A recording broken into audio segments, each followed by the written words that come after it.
Also new tonight at 5, a boost for Hawaii's film industry. Filming for season 2 of the Netflix show Untamed has begun, and several Hawaii actors are joining the cast.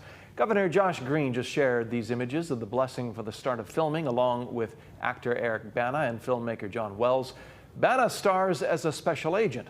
In season 1 of Untamed, he investigated a mysterious death at Yosemite National Park. In season 2, he investigates a killing at Hawaii Volcanoes National Park. Deadline reports local actors Kekoa Kekumano, Matthew Keoni Sato, Moronai Kanekoa, and Kelly Hu will all appear as recurring cast members. A release date for Untamed season 2 has not yet been set.